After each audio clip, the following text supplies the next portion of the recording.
It is clear that the replacement theory and other white supremacist ideas are leading to an increase in violence targeted toward Black and brown people and immigrants specifically. In 2019, a far-right terrorist killed 23 people at a Walmart in El Paso, Texas. His hate-filled anti-immigrant manifesto referenced a Hispanic invasion of Texas.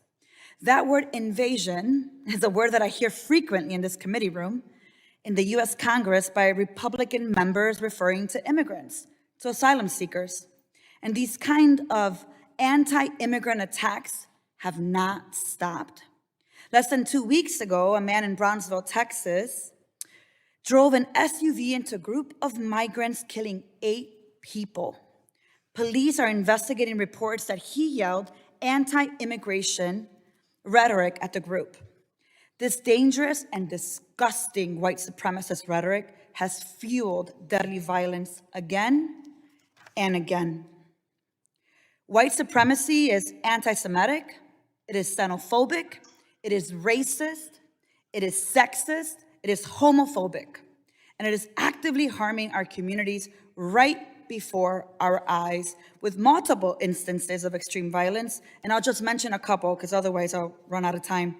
The 2017 Unite the Right rally in Charlottesville, Virginia, that resulted in 9 injured in the murder of Heather Heyer. The 2018 anti-Semitic attack on the Tree of Life Synagogue in Pittsburgh that led to 11 people dying and injuring 6 more. The 2019 mass shooting in El Paso, Texas, predominantly in a Latino neighborhood where a gunman murdered 23 people and injured 3 more. The 2022 mass shooting in Buffalo, New York that we've heard about, where the gunman killed 10 Black people and injured 3 more.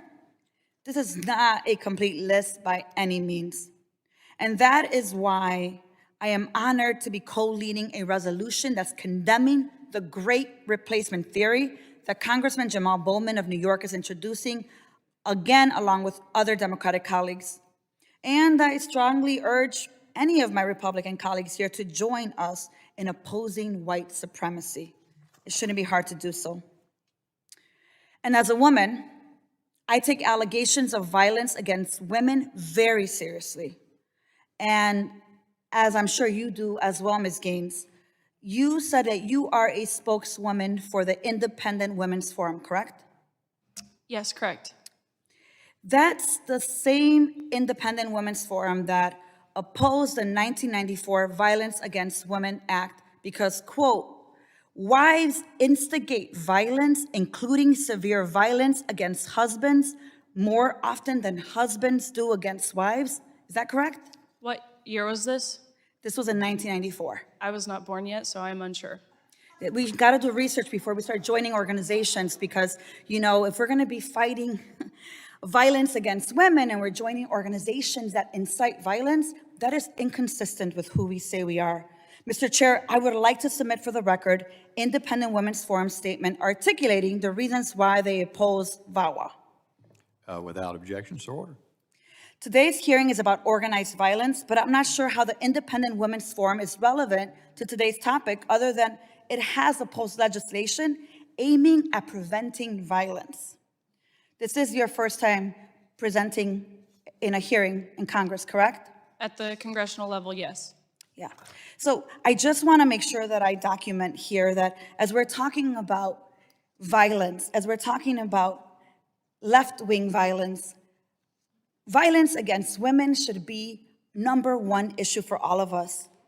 But, you know, this is your first time here, but it's not your first time in the political spotlight.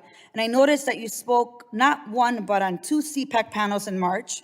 And you just got off the campaign trail for a MAGA candidate for Kentucky Governor, Kelly Craft, who said that if she were elected governor, we would not have transgenders in our school system.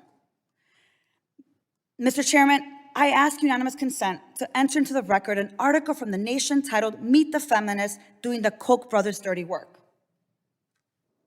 Without objection, so ordered.